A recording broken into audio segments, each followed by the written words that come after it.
And it's just the culture. Like, we work hard, we play hard. When your work is done, we're going to drink all night, and we're going to have a party, and we're going to drink like just ridiculous amounts of alcohol there. It almost became commonplace for me to be more drunk at work than I would be at home, which was very strange. What is up, everybody? And welcome back to the Schooling Struggle Podcast. Big night tonight. It is our 100th episode, and all 100 episodes, it has been our belief that the only guarantee in life is that we are all going to struggle, and how we choose to embrace our struggles is what empowers us to become the best versions of ourselves. It was very important for me for episode 100 to have my friend and co-host back on the mic from Tacoma, Washington, Todd Ellis. What's up, Todd? What is happening, Peter? It's good to be back. Yeah, it has been like over a month since you and I have been on the mic together. Yeah. There's been lots of stuff happening. Yeah, for sure.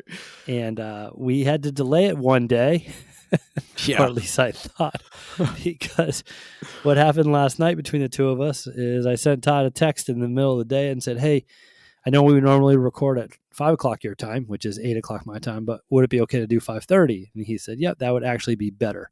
I said, great. So I came down here. I normally do about 5 minutes before, create the link, set the platform all ready to go, send him a link, and I just waited and waited. And then I sent him a text and said, hey, just, want to double check that we're good for tonight? No response, just waited and waited. Then I sent another text and said, well, if tonight doesn't work for you, that's okay. Just let me know. And I waited for another 21 minutes. And then I sent a text. I sent a text that said, and I was like striving to stay awake while I was waiting. And then I said, I think I'm going to pack it in and head to bed. We'll try for a different night.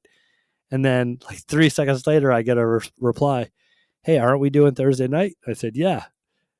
We established that last night was actually Wednesday night. Summer love it. Are the summer days getting you? And I said, I think they are. So yeah, I waited for 20-something minutes last night, ready to go, but it wasn't even the right day of the week. Wow. So, sorry you wasted your time. Well, I deserve it. Well, I don't know if that's true. But anyways, it was funny on my end. I was laughing. I was like, wow.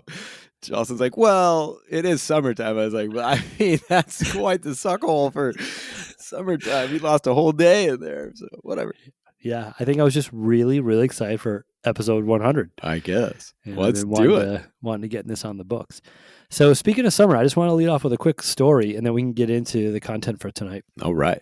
One of the amazing things about living in the Northeast, and particularly in Vermont where I live, is I'm a huge fan of swimming holes. And there are just some amazing swimming holes throughout the state of Vermont and New Hampshire, which is only 5 minutes from where I live. Define a swimming hole, like a eddy in a river or like a spring-fed hole in the ground? Like, what are we talking about? Any natural place to swim. Okay. That's not in like a big lake. All right. So yeah, a river, a stream, an eddy, a small pond. Anything not the ocean. Not the ocean, not a big lake, not a pool. Okay. Anything that has a rope swing. Yeah. So there's lots of really great spots around here. And one of my favorite things about summer is that 4 mornings a week, our friends come over and work out with us to start the day. And one of our friends was over the other day, and we've had a really hot, humid summer up to this point for Vermont. Same. Like, uncharacteristically hot and humid. So we just started talking, and she was like, oh, yeah, yesterday I took my son to the swim hole. And I was like, where is that? I'd never heard of it. She's like, oh, it's over here. Like, you've never heard of the swim hole? It's weird. It's pretty popular. I was like, oh, my gosh, I thought I'd been to all the swim holes around where I live. So we get directions, and the next day, Jen and I and LJ hop in the car after the workout, and we drive. It's 20 minutes to the swim hole. And we get there, and we walk down this really, really steep, kind of sketchy bank. I'm worried, like, if Lauren takes 6 inches the wrong way off the path, she's literally going to tumble to her death. Yeah. And so it's like getting down there is a little sketchy. And then we get down there, and the rope swing setup is like super sketchy. And then we kind of climb down the rocks to where the actual water is. And I look up, and it is the most beautiful, picturesque New England setting that you could imagine. Like something, if a movie was going to be filmed in this area, like this would be one of the prime scenes. You look up from the water, it's this giant waterfall that's coming off these rocks, and up above the waterfall, cutting across the blue sky is this beautiful covered bridge. And for you West Coasters, if you don't know what a covered bridge is, go ahead and Google that. But it's one of the things that New England is known for. And it is just a absolutely perfect setting. We're the only people there. It was really, really cool. Wow. So the water is crystal clear. You can see 25 feet down. You can see the rocks at the bottom. I'm super pumped and jump in, and the water is really cold because it's just like this fresh mountain water that's coming down. Jen jumps in and Lauren jumps in. My wife is a very cautious, conservative person. I think 1 by nature and 2 by the way she was raised. Her mother's similar. So it's like the nature and nurture, she got conservative with both. She always takes extra precautions. So before she goes in, she puts her water shoes on so she doesn't cut her feet on rocks, or if there's glass in the water, she doesn't cut her feet. And I'm just like, just a swimming hole master from the 90s. I'm like, just take a look and make sure there's no log 6 inches under the water and go for it.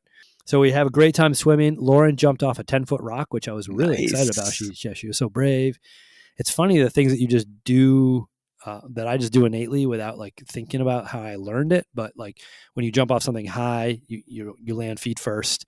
You don't pick your knees up and land on your thighs, and you don't leave your hands hanging out to slap against the water in your forearms. Yeah. So I kind of walk her through all that stuff, but she was super proud of herself. And it was just a great day at the swimming hole. A couple teenage boys kind of made their way down as we were getting ready to leave. So it was just peaceful with us. Teenage boys rolled in. I just wanted to see them hit the rope swing. The rope swing was like 90% of it was over like this rock face, and the last 5% of it you kind of had to let go and hit the hole just right. And I didn't want to try it in front of Lauren. I watched them do it. I thought that was cool. And then we kind of headed out. So we walked up the path. Again, my heart rate goes up because I'm worried that Lauren's going to step off the wrong spot. She makes it up, no problem. Jen makes it up, no problem. We get in the car.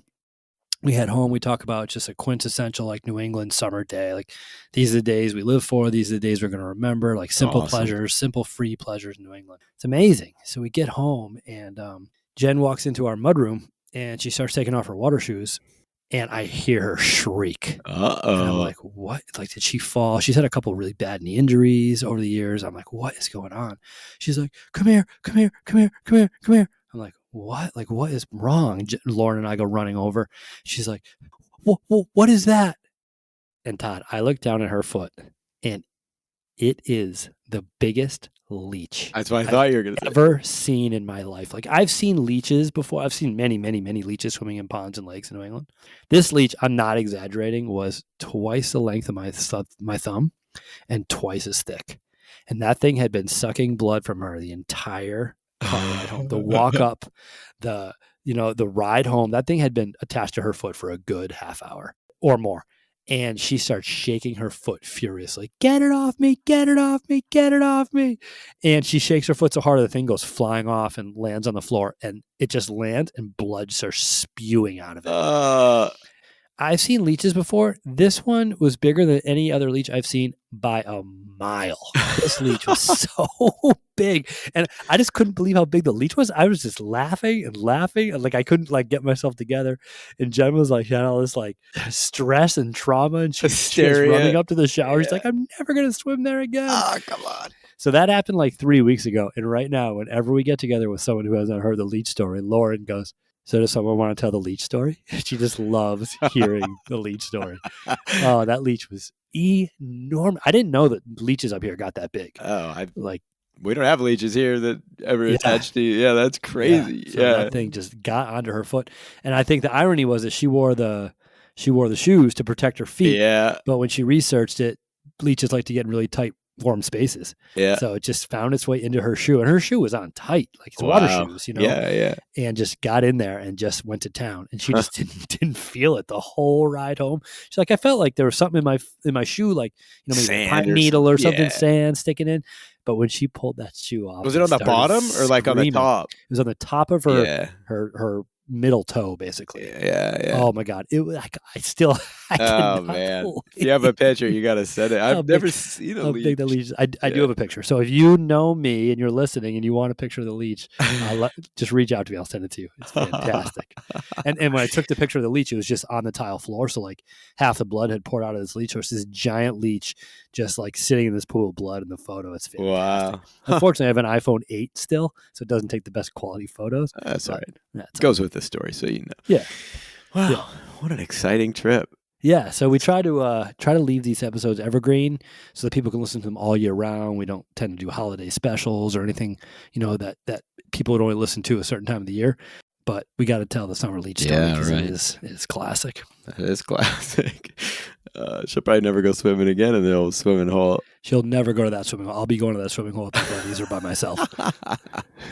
Well, as long as it's not a Stand By Me moment, everything will be all right. For all the youngins out there, there's a movie that was very popular when we were growing up called Stand By Me, and there's a famous leech scene in that movie. If you have not seen that movie, it's in my top 5 movies of all time. Yeah, go definitely check it watch it. This leech was way bigger than the one in that movie. Way bigger. The placement is important in the movie. Yes. Yeah. Luckily, plus, it's Will Wheaton. Will Wheaton is quite the guy, actually. All right. Yeah. So for episode 100, I wanted to make it really, really meaningful. 100. And episode 1, I can't believe we're doing this for 100 episodes now. It's beyond. We've talked about it, but now that we're here, it's like really 100 times. We've done this 100 times. I was thinking about, what are some things that we could do to recap or make this special? And then I got a text from you 2 days ago, maybe 3 days ago at this point.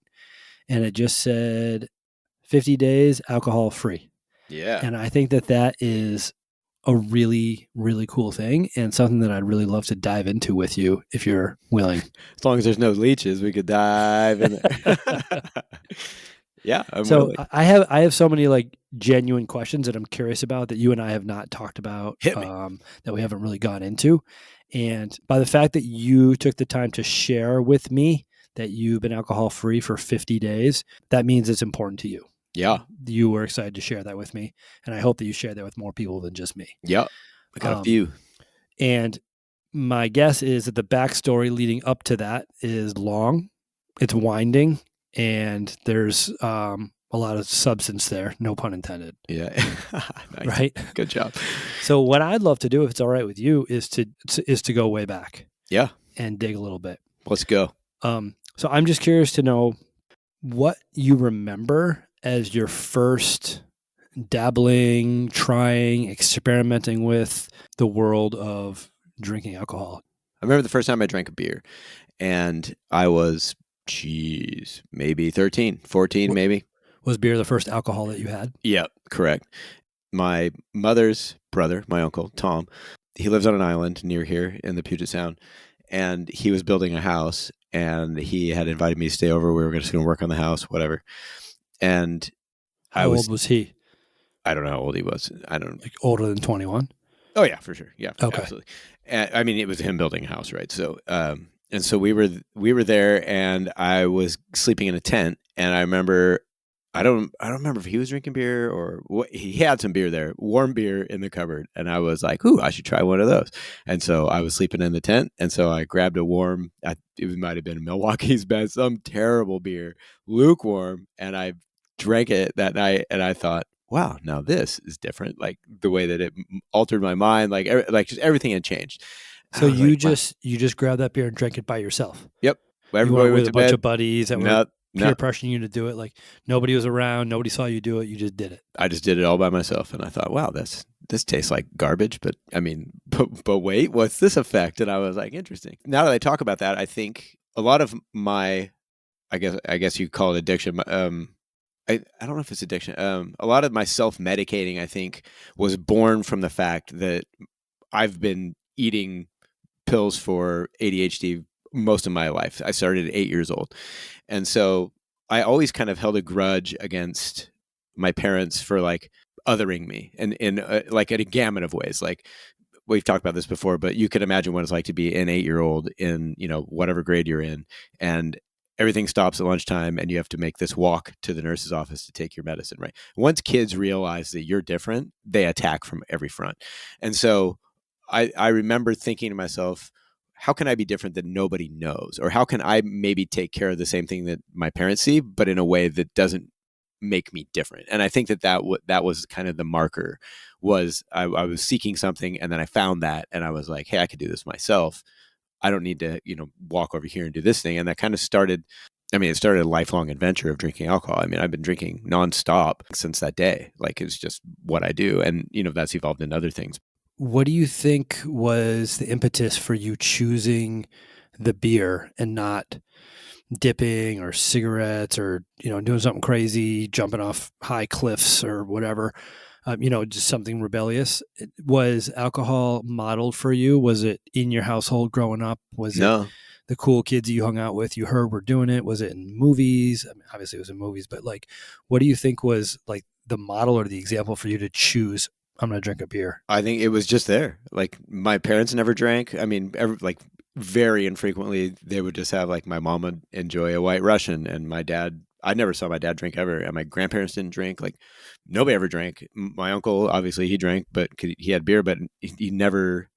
Nobody was ever just hammered, or there was no events where you're just like, damn, that guy drank way too much. Like that never happened in my family. So I don't know. Even my sisters never did. So I don't know where it came from, but I think it was just opportunity. It was just there, and I was like, let's see.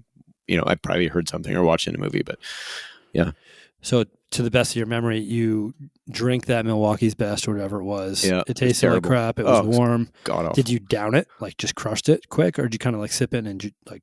No, there was no enjoying. I just wanted to Yeah. get it down, but I don't remember if I just pounded it or not. But I remember it was awful. It was terrible. I was like, ooh. So you get it down, and then you start to feel different than you'd felt prior to drinking it. Yep. And I thought, I mean, that's it. Just drink this 12-ounce can, and you're off to the races. So how did it make you feel as I- a 13-year-old? How do you? I don't remember it making you really. feel? I just remember. I remember the hype around it, like thinking to myself, like, "Ooh, this is going to be different." Like there's an experimental, aspect to it. But I think the only thing was it just made me feel different, and I think that's, and I could control it. I think that's what it was. It was just within my control to make myself different.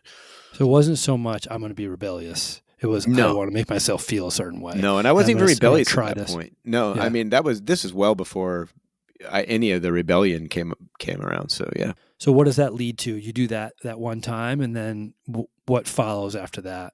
I mean, it was just an experiment at that point. And I don't Yeah. recall drinking until like probably late middle school, 8th grade, 9th grade, something like that. When, obviously your friends are like, hey, my mom's going to have a party. It's got a DJ, you're just like, oh, well, what are we going to do? And they're just like, well, I got this, bottle of blah, blah, blah. So but I think that's the natural course of things. And so after that, it was just, I remember, mixing Kool-Aid and Night Train. And I remember, at that point, it's like whatever you can do to drink with your buddies. And that's just a cool thing to do.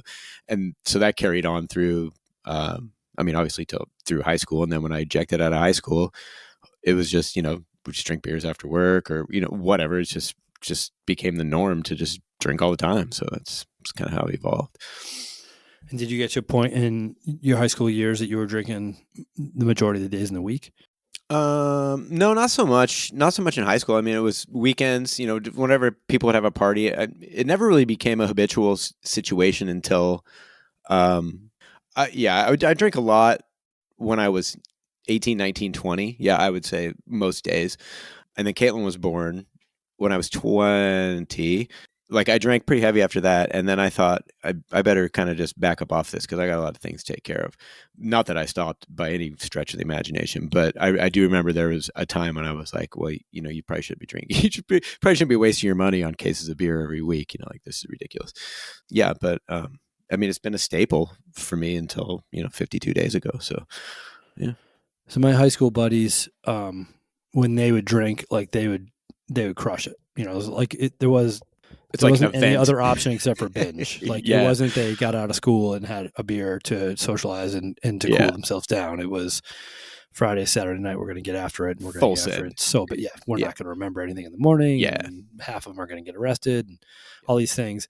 I actually didn't realize how crazy alcohol ran my friend group until I got to college and we started sharing stories about back from high school, like trying to, it's like you're a freshman in college and you're trying to top each other with stories. And the kids that I went to college with, and they're from all over the country. None of their stories even came close to the craziness of my friends. And I started to back off with my story. I was like, I don't want them to think that. Right. Yeah. But the stories and the parties and the things that transpired during my high school years with my friend group was crazy. And I've talked quite a bit in the beginning of launching this podcast how I just really wanted to be liked by a certain group of dudes. And it was this group of dudes that was just off the chain crazy. And what's interesting, as I said, Todd, I'd really like to have a conversation with you tonight about your relationship with alcohol. And I think when people that know me well are like, well, you've never had a sip of alcohol your entire life. What relationship with alcohol do you have? In my perspective, I have a relationship with alcohol in that, yes, I never took a sip, which was more the exception than the rule. Yeah. But it was all around me. All my friends drank. My parents drank, wine regularly each night. In the Driscoll family, like running generations, alcoholism runs in the family. When I got to college, I kind of fell in with the same type of group as my high school buddies. They pretty much partied every night except Tuesday nights. And so I've been around it quite a bit, and I have crazy stories to tell and some things that I've seen. So it's interesting there. So when I think about like the my high school years and that group of dudes who eventually ended up like allowing me to hang out with them, I was never like on the super tight inner circle, but I ran with them a little bit. It was just binge. For you, was it not that way? Where there was times where you would just have a couple of beers to hang out with your buddies and like whatever, fix cars, whatever it is that you were into, and there was other times where you got after it and went full send? Yeah, I mean, it's funny because it's a slippery slope, and I think it's a perspective thing, right? Like the later, I mean, obviously there were times there was full send. I mean, no doubt about it. Like 4th of July, holidays, like killer weekends, lake days, things like that. It just, I mean, off the chain, right? Who could get the drunkest? Like let's just see what's gonna unfold here, right? But most of the time, it's just, and this is the funniest part. Well, I don't know if it's funny or not, but I love the taste of beer. Like I just love beer. And so it's like, I never got into the hard alcohol. I never got, I mean, I've had hard alcohol drinks, but you'll meet some people who, I had 20 shots last night. Like, whoa, that is way too crazy. Like, I don't know if it's any better than I had 20 beers, but clearly it's a different level of, in my mind, a different level of like what you're trying to get out of it. Right. I just like, I could drink Bud Light, and I could drink Bud Light all day long, and I could camp, and I could fish, and I could function. And in my mind, if I drink 20 shots in 3 hours, like I'm going to have liver damage. I probably don't remember where I'm at. I definitely don't know how I got home. And so it was never to the point where it was like blackout, or like, I guess people would call it functioning alcoholic. I guess, I don't know. But yeah, it was never like to that point that I saw myself until the later years. Like in the last couple of years, it wasn't to the point where it was that way, but it had become so habitual that it was like I was having a very difficult time disassociating the weave of my being from having alcohol in it. So like everywhere I would go, oh, is there going to be beer? Or I remember like, can we hurry up and go because I want to have a beer? Like, and people would be like, well, just hold on, it's not that big of a deal. I'm like, yeah, because I would really like to go and drink beer now. And so I noticed that it had become like this pulling force. Like everywhere I go, there better be beer. Oh, I'm not going to go to this place because there's not going to be beer. Or you know what I mean? So it became like this construct of my reality that doesn't need to be there. And like that's what I like challenging about it is who was I before? Really, I don't know because I was so young. But how might I be better if I don't have this thing weighing me down, or this, this chain on my ankle everywhere I go, with this expectation I put on myself in order to have fun, in order to do things with who my friend group is. Must I drink, or do they expect me to drink? If I don't drink, will they still be my friends? Like it's been a very interesting experiment, and it's, I wouldn't call it an experiment. It's been a very interesting turn of events and points of realization along the way that have unfolded in the least in the last 50 days. So what I'm hearing you say is not until the last couple of years do you feel like, did you recognize it as being in the way of the person that you wanted to be? Listeners to this podcast know that graduation from high school was not in the cards for you. And when you did not finish high school, do you feel that alcohol played a role in that? Or do you think that would have happened? You would not have graduated even if alcohol had not been a factor in your life? Yeah, absolutely. Yep. That had nothing to do with it. Huh. Interesting. Yeah. And then you shared also in the past that you got into other stuff in high school on the chemical end of things. Yep, for sure. Was that more of a reason why you might not have made it through school, or was it not that either? The attention. Disinterest. Disinterest. That's a perfect word for it. Yeah.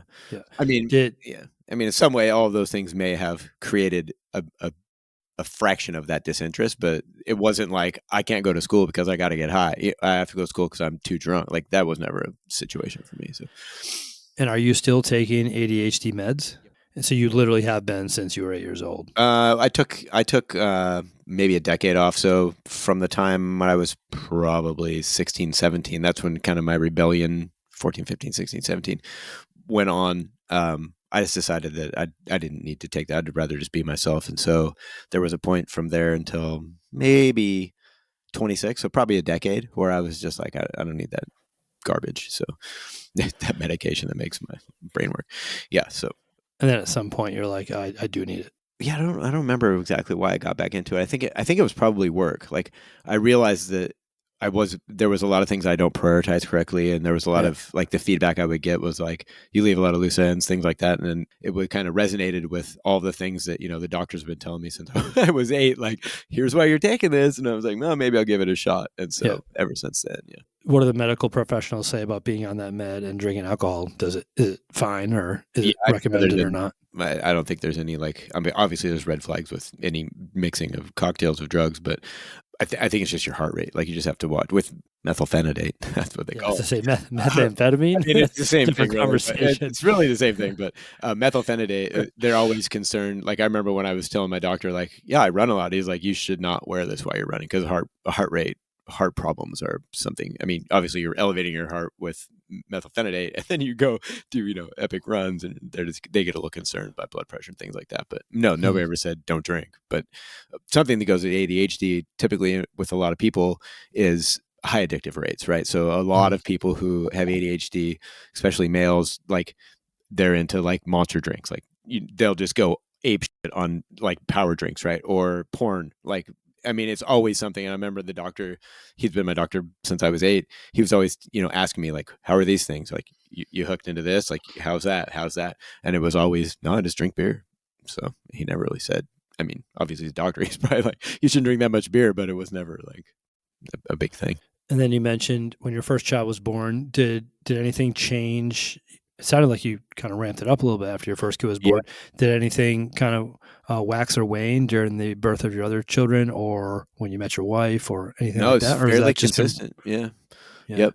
I mean, I think that having a job like I had at Microsoft, just the culture there, and I think we've talked about this before. If not, I definitely feel this way.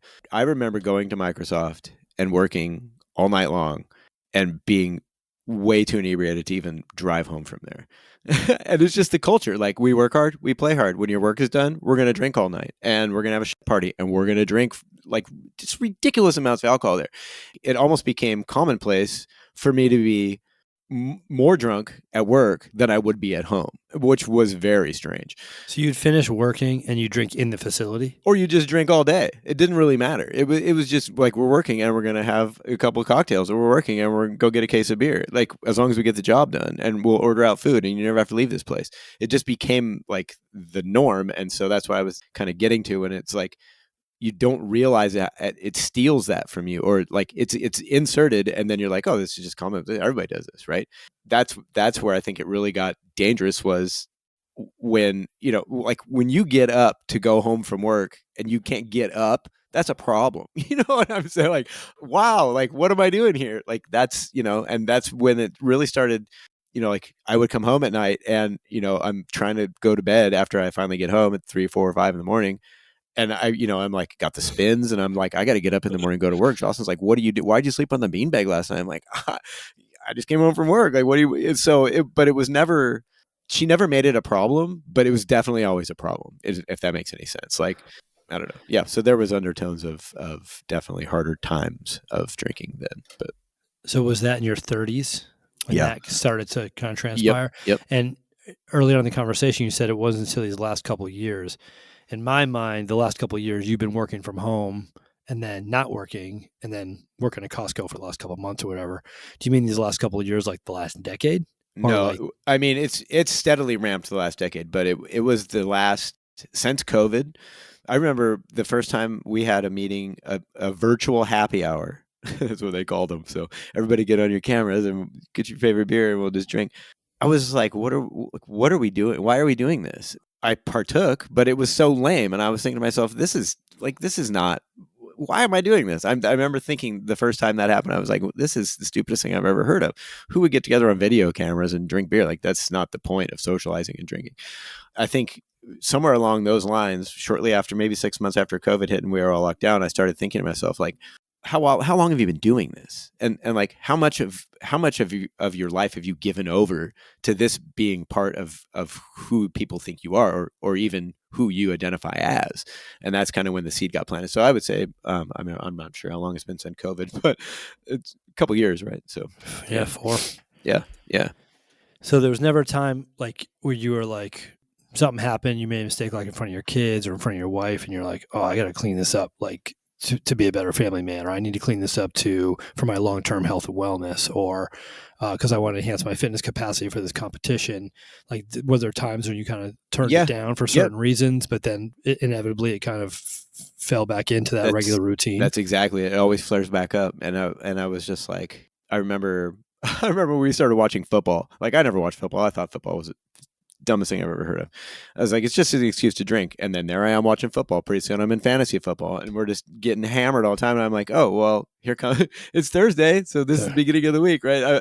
So I have 2 days where I don't drink, and then it's just game on to watch football. And I was like, why do we always need all these excuses? I think the real catalyst was just the way I feel. I'd shared it with you. Like, my sleep was terrible, and I'd done so many things to like look at my sleep and like gauge my sleep and figure out what's wrong with my sleep. Like, I have sleep studies, take all these supplements, and it wasn't until I stopped drinking beer, I was just like, what? 90s every day? Like, how does this happen? Like, everything has become, I wouldn't say crystal clear, but definitely a lot less clear than lychee muddy water, right? Like it's just amazing to me. Nice tie-in. And so it's like this, I don't know if it's maturity. I don't know if it's just, just being tired of it all or whatnot, but it's just, it's really been an eye-opening experience. And so far, and I think that, and I've told you this before, like, I'm just an all or not. Like, I have a light switch and I just turn things off and I turn things on.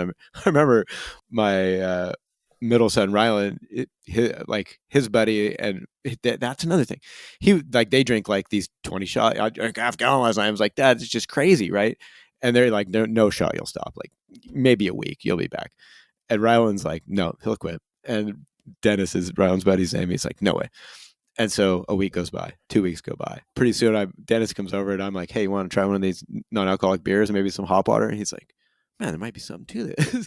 So, like, we're going fishing now and we're just drinking hop water and maybe some coffee. And he's just like, I feel so much better. I was like, I wish you would stay with that. But it took me, 48 years to figure this out. So I don't know. But so you actually just kind of led into where I want to take the conversation next. So we've kind of established that you've had this, would you call it a dependency? For sure. And yeah, this dependency on alcohol or one way or another. And your go-to has always been beer, but Bud Light is your drink of choice? I mean, it changes. Like, the last couple of years have been IPAs. Like, I really enjoy the taste of a fantastic hoppy IPA. And over the last 52 days, as of the recording of this right now, I have received multiple texts from you sharing the data that your Garmin is sharing about your sleep and about your recovery and how you're feeling. And that's what kind of prompted me to want to have this as our content or our subject for episode 100. I think this is so cool. It's such a big deal. So you just said that you've had clarity. Can you talk a little bit about what the data has shown for your physical health and well-being? Like, what is your, you mentioned the 90 on your sleep score. Is that out of 100? Yeah. Yep. Yeah. And where were you before? You're getting 90s on the regular now. Yeah. Where Nothing were you less before? than an 80. There's freak occurrences, but I mean, before my averages were like high average was probably like 40. Like 40 out of 100. And like it was almost immediately. Like, I could watch I mean, obviously they have data and metrics and there's charts, but you can watch from that day. So May 20th was the last day I drank. So May 19th. So May 20th, it was up 5 points. May 21st, 7 points. And it just kept going. And I was like, what is going on here? And there's a marker we've talked about before, heart rate variability, HRV, which it also tracks while I sleep, the Garmin device. And I'd never got out. Like, there'd be a freak day where I would get like 30, it's measured in like milliseconds, I think, between your heartbeats, or I don't know, we can figure it out for a later episode, but it definitely measures the variance of your heart rate. And I started looking, and most healthy people of my age group is within 45 to 50. And I had never seen anything above 30. Like, maybe one day out of my life, it was 31. I'm like, I wonder what happened that day.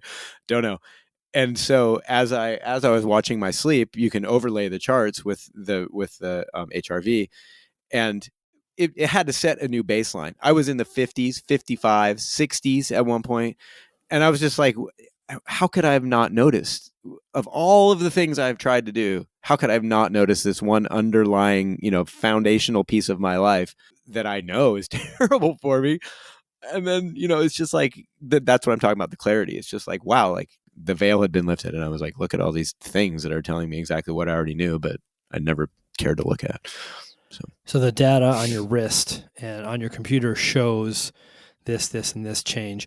What about how you feel? Like, do you feel any more energetic? Have you gotten sick less often? Are you able to sustain through a day at work better than you were before? Is there any anecdotal? I definitely have better clarity of thoughts, like my thought process, and you probably like this. I've become way more habitual about things. So I do love that. Yeah, so we had an episode not too long ago. I can't remember. Is it routines? Isn't that what you got these hardcore routines? And I challenged that word, but I definitely have steps now in place that I know are going to help me succeed. It's just points of stability, I think. So I get my vitamins ready every night before I go to bed. I get my lunch ready to go before, and those are kind of different because I never had the kind of work that I have now. So I didn't take a lunch, blah blah blah. But I think all of these things are layers in the same onion, right? Like, now that I've seen this thing, how about I add a little stability over here and see what happens? And so it's like a whole different playing field for me to experiment with things. Early on in our podcast journey, we talked about routines, habits, all these things, and you talk about like when you stop doing something, it needs to be replaced with something else. And I think you already answered that question with, I've never even heard of hop water. I've heard of non-alcoholic beer. People in my family who have tried to stop drinking have tried to go that route. I know Athletic Brewing Company is a big one in the fitness world. I got some good ones. Are you into them? Yeah. I'm just curious to know, when you say that, you need to replace something with something else, is it just straight up like you're just replacing that liquid with a different liquid, or are you also going to the bar less or hanging out less with certain people, or are you able to go and do the social function and still be there and enjoy it? Or, what has transpired with your relationships, and however you want to answer the question, in these last 52 days? I have a friend named Dawn Schmullenberg. She was the coach that got me into CrossFit. She didn't drink my entire life that I knew her. So the last 11, 12, 13 years, like, she had got on the wagon, and she was she was having a hell of a time with her life, and she was driving through the desert sometime, and she saw this billboard that said, if this is the sign you're looking for, here it is. And her whole life changed. She quit drinking, she quit doing drugs, all these things, got into CrossFit. She started drinking again right before I stopped drinking. Well, I mean, within the last year. And so I told her at one point, I was like, I can't wait till the day that you and I can sit down and have a drink and just like revel in that entire thing, right? Like, oh, it'd be so great. And I remember thinking, I've stopped drinking and she's drinking now. And how is my friends group going to react? Because I've experimented with this before, where I stopped drinking and suddenly, oh, well, those friends don't come around anymore. It's to be expected, right? Like, you change your, demeanor, you change what everybody else is into. I get it, right? People separate for things like that. One of the most interesting pieces to me was I went to her house and opened the fridge, and she's like, oh, I went to the store for you. And I'm thinking, oh, it's going to be full of beer. Like, haha, you're never going to quit drinking. And there's like just stacks of non-alcoholic beer. And like everything was exactly the same with her. And I was like, wow. And I came home and I was like, I spent the entire day there. My wife still drinks. They're all drinking like we typically would. I'm not drinking. And I was so overwhelmed by the fact that she's like, you don't need to drink for us to like you. It's just part of what you did. Like, you could be the same without drinking. And I thought, holy shit, like that's different. Like, I didn't realize that I would have as deep of friendships with people that would be that steadfast. On the other side, somebody invited me to go to a soccer game. I used to go, we'll go watch the Sounders. Oh, we'll go watch football, whatever. Again, when can we pre-funk on the way there? Just have a traveler, and now it's like, now I'm like, I'd just rather not go, because I know that I'm not going to be able to be, I probably won't have fun, and I don't know because I haven't gone without it, but I won't be the same person that people are used to going to those events with. And so it's like, everybody's drinking, but what's Todd doing? Right. So I don't want to push on other people and say it's because they'll think I'm different. I just don't think that I'll have fun there. It's like when I quit smoking. I used to fish and smoke cigarettes and drink beer like crazy. Like that was the thing to do. I remember when I quit smoking and I was like, well, fishing's not going to be the same because I'm not smoking any cigarettes. But that's how crazy is that? And fishing was always just fine, but I always had beer. But now fishing's fantastic. So I don't know. I don't know if that answers your question, but there's definitely been social situations now that I find I exclude myself from them because I just feel like it would be not the same or different. That's a good answer. And when you were talking about your friendships, you're welling up pretty good. Obviously, in audio, people will never know that, but I can see how powerful and impactful that is for you. Yeah, it is. Yeah, it's an interesting thing when you think, well, I'm going to make this lifestyle change. I'm going to lose the people that are closest to me in the capacity that I have them. And that's not the case at all. Like, Yeah. They love you for who you are, not what you do. Yeah. And I think that that's really cool. And the other facet of that is, do you really need the people who only expect you to live in that, that bubble of what you've created for yourself, or be that person who they know you to be? And that's the other side, is like, cool to have people that don't care. They see you for, however they see you, and they accept that. But there is a certain amount of mental energy that goes into how many friends I'm going to have left. Like, what's the friend landscape going to look like when the dust settles? And so, I mean, I'm even, walking through that with an 8-year-old in the house, yeah. So those of you parents who are listening to this, and anyone who's not a parent, I recommend it too, but the movie Inside Out 2, I was crying the entire movie. It blew me away, sitting next to my daughter who has all sorts of social anxieties. There's a scene in the movie where the girl has a hard time navigating telling her quote unquote friend group what music she likes versus what's cool. And as a teacher, I see this every single day. You ask any 9th grader I've ever worked with what they listen to for music, and none of them will tell you. They're so scared Really that people are going to find out what kind of music they like and make judgments about them. Huh. And my daughter, I play Kids Bop for her, like when we're in the garage working out. For those that don't know, Kids Bop, they just take very popular songs on the radio and they have kids sing them, and they make all the language appropriate. So it's a Kids Bop version of pretty much every song you ever heard on the radio. And she told me the other day that her friends don't like Kids Bop. Of course they do. So she's too afraid to tell them that she likes Kids Bop.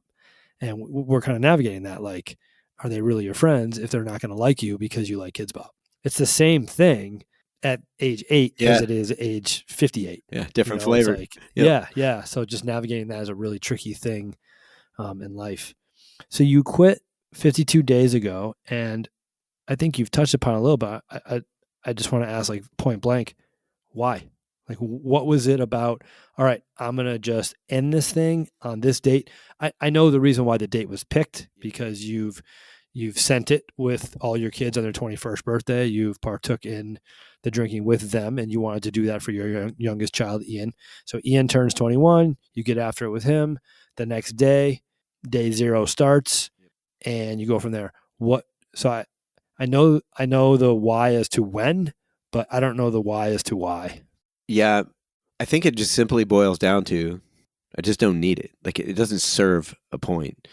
And there are so many negative points about it that not only health-wise, I mean, if that's not bad enough, there's no sense now in being a slave to something you ingest to make you a different person when you already are the person you are, and all you need is what you have. Like, why do you need all these other things, these other modifiers, to make yourself feel like you can be accepted, or you can act normal, or you can fit into the situation? Like, I just don't feel like that doesn't need to drive my life anymore. So I just said, I'm going to put a break on that.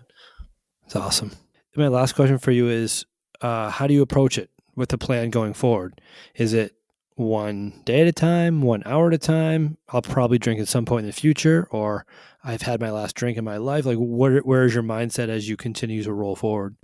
My mindset is, I just don't need to drink anymore. So, I mean, I won't say it's a hard line in the sand that it will never happen again, but I think I talked to my cousin who quit drinking, I don't know, like 7 years, 8 years ago, whatever. And she was a pretty bad drinker, like pretty bad. And she said, "Did you make it through Memorial Day?" And I thought, well, that's weird. Like, she's like, these big holidays, they're like major. And I was like, yeah, I didn't, just another day, like, no problem. And it just dawned on me, like, you don't need to get up every day and make this a thing. Like, you don't have to look forward to that. You don't have to anticipate it. You don't have to get anxious about not having it. Like, I imagine how much easier life is without all that. So yeah. So I'm hearing you say, I feel better, I sleep better, I am better because I'm not having it, and as long as I continue to feel better, I'm probably not going to have it. Yeah, probably not. Yeah. And like Dennis was like, well, I'm going to get married next year. You're going to drink on my wedding? I was like, well, why does it matter? Like, yes. At this point, I just don't need to drink anymore, and we'll see where it goes. But I wouldn't say it's day by day. It's just like, year by year, probably. I don't know. When I hit a year, I guess I'll look at it again and think, what's the point? That's where I was going with it. I think that she was telling me that. She was telling me, have you had the drunk dream yet? And I was like, what? She's like, I had a dream where I was blacked out. People were all around, blah, blah, blah. And I was like, no, I don't have dreams about being blacked out. Like, that's just crazy, right? But I think that there's going to be a point where, no, I don't think so. I don't think I'm ever going to drink again. I just don't think that's going to happen. So that's pretty cool. Yeah. We'll see what happens. I mean, you'll be the first to know. Yeah. I'll get on the mic. I'll say, I'm active here. A lot of people in my life, particularly my students, are fascinated by the fact that I grew up surrounded by it, but have never had it. That is a fascinating thing. Yeah. Yeah. Maybe, we could take an episode and talk about that sometime, because I think sure. it's, at least from the social circles that I ran in, it sets me apart from pretty much every other human that I know. Yeah. I think my wife's family is a little more conservative, so it's not as much of an anomaly. But certainly with my crew growing up in Holyoke, Massachusetts, moving to South Hadley, it was a pretty big deal. Yeah. Cool. Yeah, we'll do one of those. Yeah. Well, truly, congratulations. And you're not one that really loves pats on the back, but I'm going to pat you on the back here virtually and just say, 52 days in, I'm so psyched for you, and I'm glad that you are so mentally strong to make it happen, and that you're reaping the results of it. Yeah, thank you. To feel better. So that's really, really cool. Yeah. Too bad it took 50 years to figure it out. Put it into play. Yeah. No, it only took 100 episodes. Yeah, right. There it is. There it is. Yeah, I'm gonna ride this thing until we hit episode 100, and then I'm done. There you go. Right. Listen to this. I feel like you and I have not recorded an episode in 52 days. Listen to Schooling Struggle, and you too could quit drinking beer. Yeah, you are schooling the struggle, Todd Ellis. Yeah. Awesome. Cool. Awesome. Well, thank you so much for being vulnerable and sharing. Yeah. Thanks for having me. Speaking of thanks to the family listeners out there who give us their time and attention on a regular basis, we're so grateful that you make time to bring us into your life to listen to our thoughts and perspectives. We appreciate your ears. We do thank you for your time. We are incredibly grateful for your attention. On behalf of my friend and co-host, Todd Ellis, rocking the Schooling Struggle t-shirt right now. I love that. What? Represent. Or to work. You are to work. Oh, yeah. We are the School and Struggle podcast. We are out. See ya.